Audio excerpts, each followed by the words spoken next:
all about electrical transients. Okay? So, bago natin sagutin yung ating problem number 1, let's try to derive yung mga formula na siyang gagamitin natin for electrical transient. So, unang formula na derive natin is yung sa RL circuit. Okay, so itong RL circuit na to, paano ba natin i-drawing to? So, we will draw this. Isang resistor at isang inductor naka-series. Okay? Lagyan na rin natin ng switch kasi transients tayo. So, this is our resistor and this is our inductor.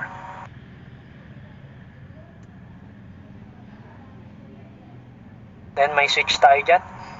So, i-define natin, this is your switch. This is your resistors. This is your inductor. And this is your source voltage or E. Siyempre, may voltage ka rin dito. That is our VR. And may voltage ka rin dito. Voltage reading. This is your inductor voltage. So, sabi ko nga kanina, naka-series lang tong RL circuit natin. And ano yung kailangan nating tandaan pag naka-series? Yung current mo na nagfo-flow na ito is equal lang yan sa current ng resistor mo at sa current ng inductor mo. Tama? Kasi nga, they are connected in series.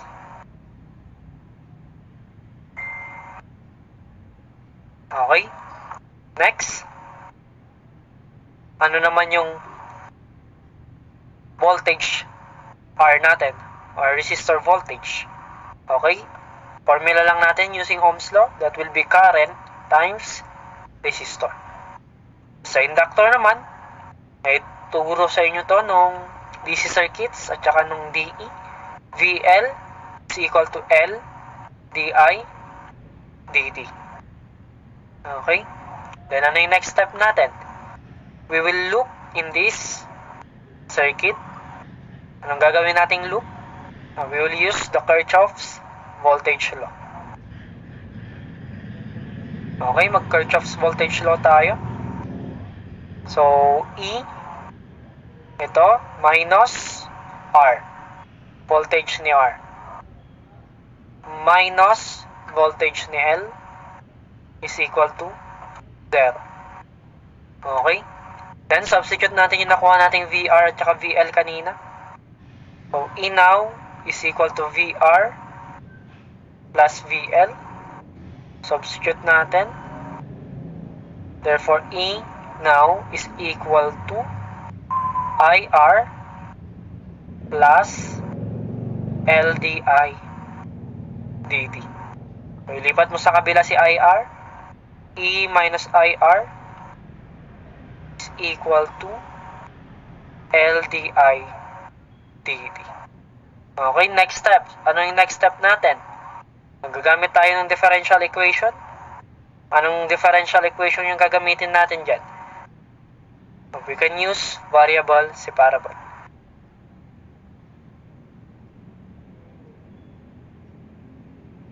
So, variable separable, natandaan pa ba to sa differential equations natin? Ano yung variable separable natin? So, nakalagay na dyan yung DI at saka yung dt. Pag-iwalayin lang natin. Ano ba yung may I dyan? Itong IR. Tama? So, yan dapat yung kasama na DI. So, DI over, may sama na rin natin itong voltage. So, E minus IR. Next, dito naman kay DT. Ano naman yung kasama ni DT? So, si L lang. Next step sa variable separable natin. Try ko na lang dito sa kabila. Next step, we will integrate. So, hindi mo pa pwedeng integrate yung una. Bakit? Let U is equal to E minus IR. Okay, derive mo yan ngayon in terms of I. This will become negative R DI. Kunin mo si DI. DI now is equal to DU over negative R. Substitute mo ngayon yan sa ating equation. This will now become, lagay ko na lang dito. Dito na lang. Sa baba na. Integral of du over r, negative r, over u is equal to integral of dt over L.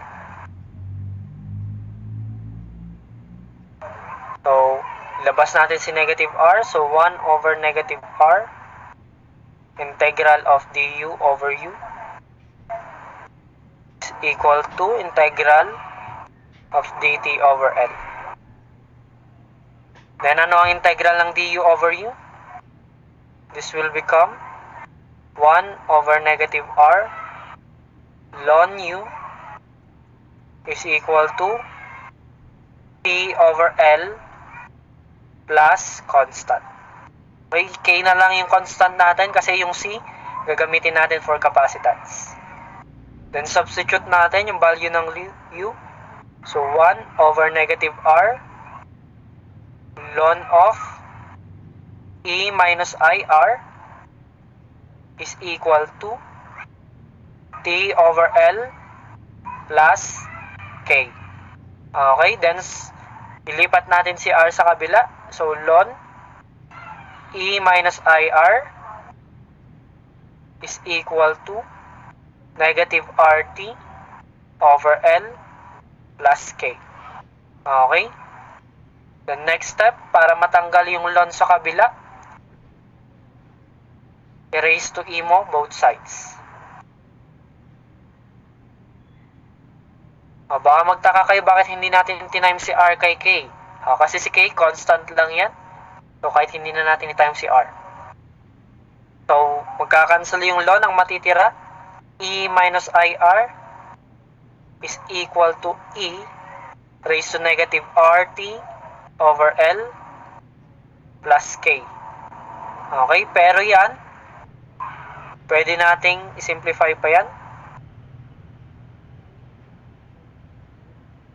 E minus IR is equal to K, ililipat lang natin katabi na ni E. Negative RT over. So, yan yung magiging parang standard form natin for RL circuit. Pero pwede pa natin i-simplify. Kunin mo yung current natin na I. So, I now is equal to, lipat mo lang sa kabila. That will become E minus K E raised to negative RT over L. Then, yung R na i-divide mo. So, divided by R. Hindi na natin times i-divide si R kay. Okay, so parang ito yung general solution natin. Hindi pa pala. Yung general solution natin nakataw. Paki-take note na lang to. Yung tau natin for RL circuit is equal to L over R. Okay? So, yung magiging general solution natin, pag i-substitute natin yan, will become I is equal to E over R minus K E raised to negative T over tau. So, this will be our general solution for RL circuit. General solution. Okay?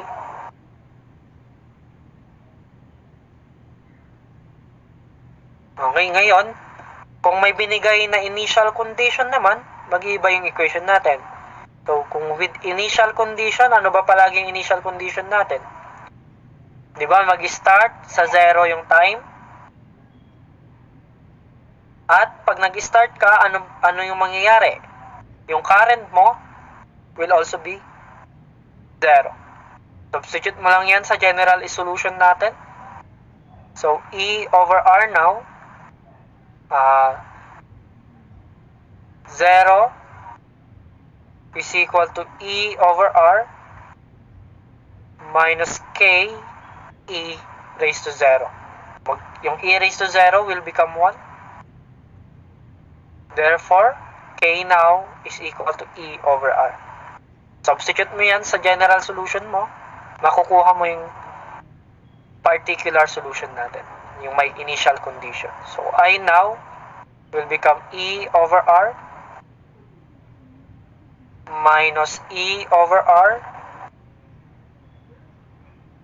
E raised to negative T over tau. Pwede kong i-factor out si E over R. E over R times 1 minus E raised to negative T over tau. Okay?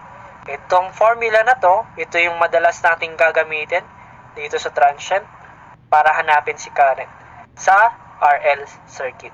So, this is our particular solution. Particular solution. Okay? Yung 1 dito sa particular solution natin will be our steady state current. Yung 1 dyan. Steady state current natin.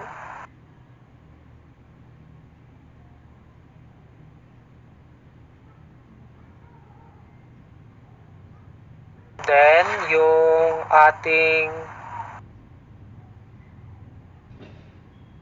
E raised to negative T over T naman will be our transient current.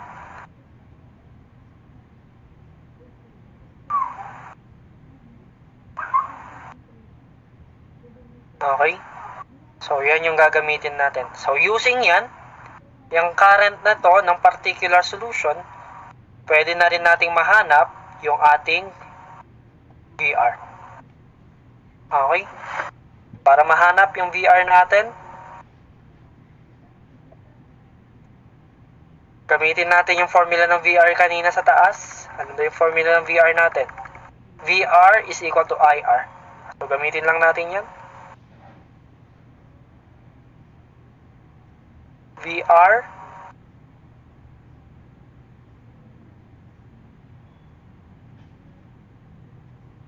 is equal to IR.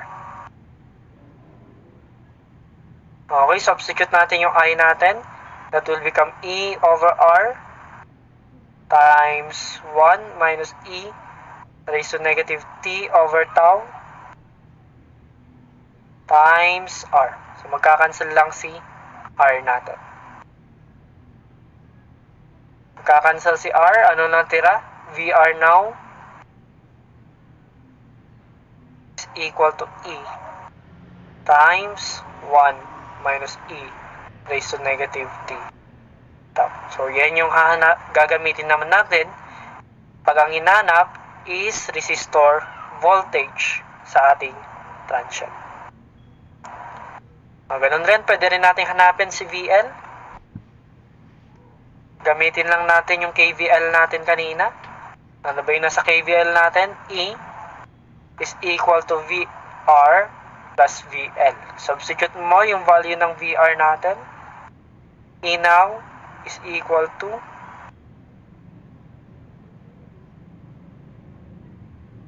E times 1 minus E raised to negative T over tau plus VL.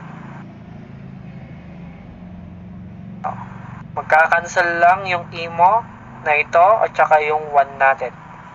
So, matitira lang will become VL now is equal to E raised to negative T over tau. May E pa dyan. So, ito naman yung gagamitin natin for RL series circuit pag VL ang hinanap. Okay?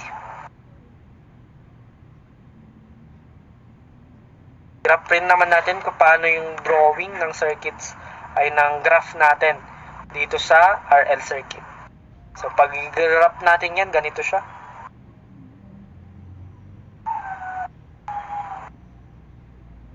Dito is our current, and dito is our time. So, initial condition mo dito is always starting sa 0. Magpapaganon hanggang sa maging steady na siya. Okay? So, dito parang nahati. Itong region na to, this region, ayan yung kino-compute natin. This is our transient response. Transient response.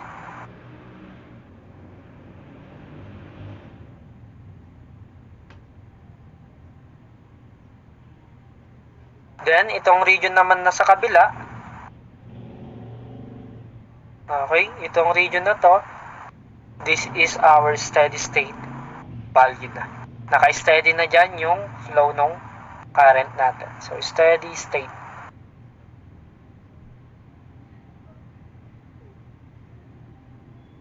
Naka-steady state na siya dyan. Okay? Ang value ng current mo na dito sa steady state, yan yung madalas natin gamitin na E over. Okay? So, that is our graph for RL circuit.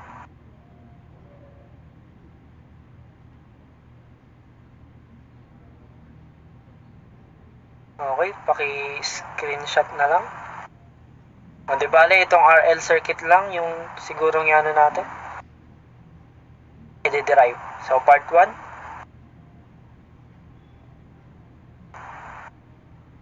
Then, part 2.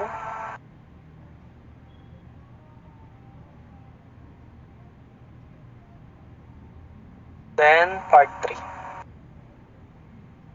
Oh, part 3 pa lang pala.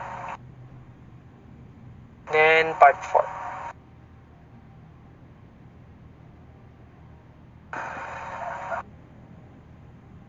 Okay, sa RC circuit naman, hindi na natin i-derive. Ibigay ko na lang yung formula natin for RC circuit. Kasi mahaba na namang derivation. Okay, so for RC circuit,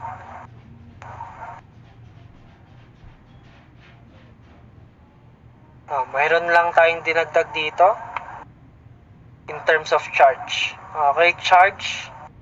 Symbol natin ng charge is Q. Okay? So, general solution ng charge natin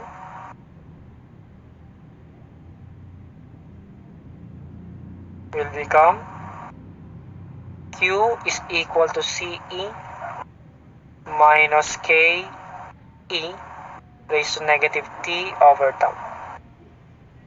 Pag particular solution naman,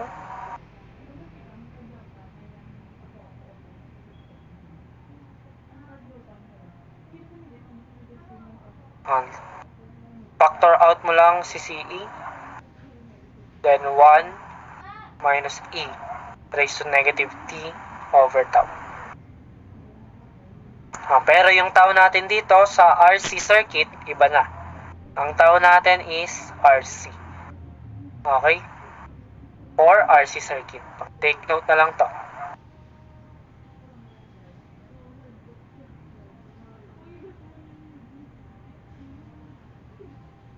Okay? Then, para naman sa current, yung particular solution natin for current, so hindi ko nibibigay yung general.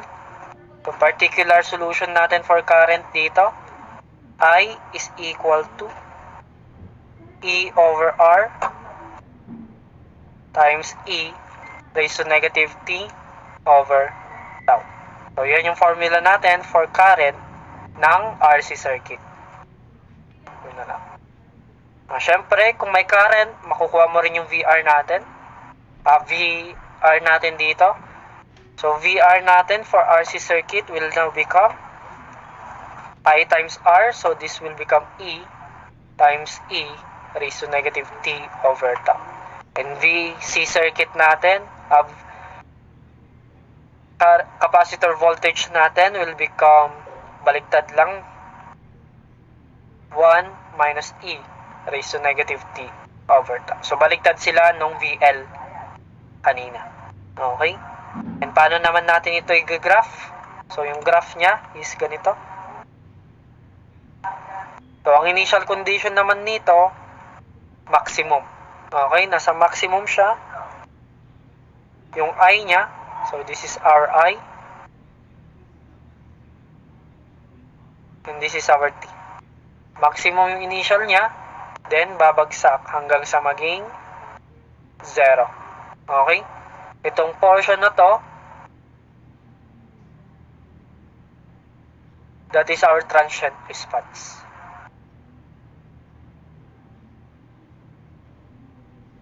Yung steady state value, yun yung naging 0 siya. Okay? Itong portion na to. Okay. Itong portion na to is our steady state value. Yung steady na siya. 0.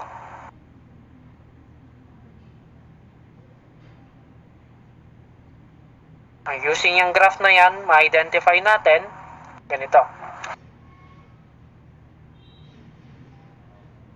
Summary, pag RL circuit at saka RC circuit at time 0, in summary to in time 0, yung inductor natin sa RL circuit will act as an open circuit. Okay? Ibig sabihin, yung current mo dito is 0. Okay? Dito naman, sa RC, yung capacitance mo dito ay shorted. So, ibig sabihin, naka-maximum yung current mo and that will become E over R. Ngayon, after some time, yung transient response mo, pupunta na sa steady state. So, infinite na lang. Ilagay natin dyan. Yung inductor mo naman dito is mag-a-act as shorted. So, ibig sabihin, nasa maximum current ka na.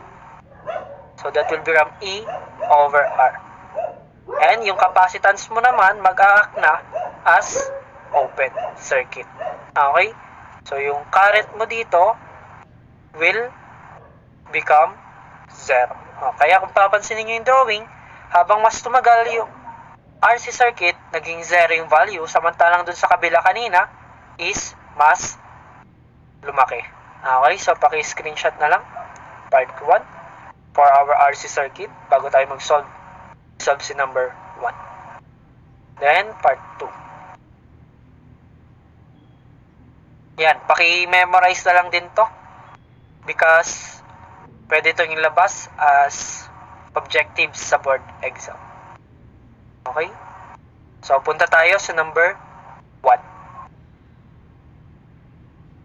Number 1, the field circuit of a 4-pole DC motor has a resistance of 200 ohms and an inductance of 100 Henry. If it is connected to a 400 volt supply, find the time taken for the current to reach 1.5 ampere. So, anong binigay? Mayroon kang resistance at mayroon kang inductance. So, anong klaseng circuit yan? Okay, we will use an RL circuit. So, anong klaseng circuit? Field circuit na 4-pole DC motor. Okay, 4-pole DC motor yan. If it's connected to 400 volt supply, find the time taken for the current to reach 1.5. So, ano yung formula natin ng current for RL circuit? Current is equal to E over R times 1 minus E raised to negative T over tau. And ano yung value ng tau natin dito? Tau natin is equal to L over R. Okay? So, kunin muna natin yung tau natin. Tau now is equal to, ilan yung inductance daw natin? We have 100 Henry. And ilan yung resistance mo? Mayroon kang 200 ohms. Therefore, ilan yung ating tau? That will become 0.5. So, yung tau mo is 0.5. If it's connected to 400 volt supply, so pwede na natin kunin yung time taken natin. Binigay naman na si current. Ano yung current mo? 1.5 amperes. Ano yung voltage mo? 400 volt supply. Okay? So, substitute lang natin ngayon. Makukuha na natin si time. Okay? Current ko is 1.5. Voltage ko is 400. Resistor ko is 200 times 1 minus E raised to negative T over 0.5. Shape solve na lang natin sa calculator. This will become 1.5 is equal to 400 over 200 times 1 minus E raised to negative X over 0.5. Shape solve. Lagay mong 0. So, T now is 0.693 seconds. So, T is equal to 0.693 seconds. And that will be your final answer. Okay? That is letter D. Okay, paki-screenshot, engineers.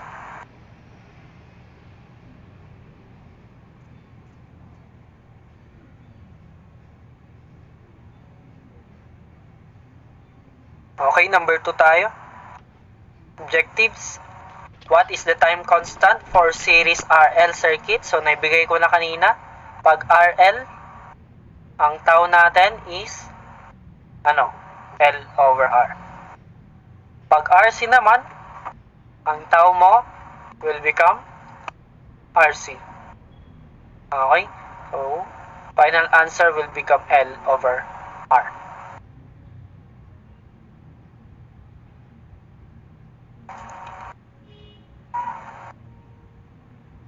Okay, number 3 tayo. In an RL circuit having a source voltage of 100 volts, the resistance is 400 ohms and the inductance is 20 Henry.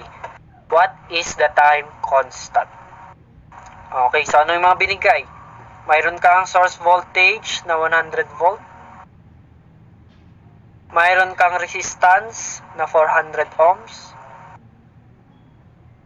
Mayroon kang inductance na 20 Henry. Okay? Ano yung hinahanap? Time constant. Ano ba yung time constant natin? That is our tau. Okay? Yan yung time constant natin. So, kunin mo lang si tau, makukuha mo na yung final answer. So, time constant now is equal to L over R. That will become 20 over 400 ohms. And ilan yan? So, 0.05 tau. Okay, 0.05 is our final answer. Letter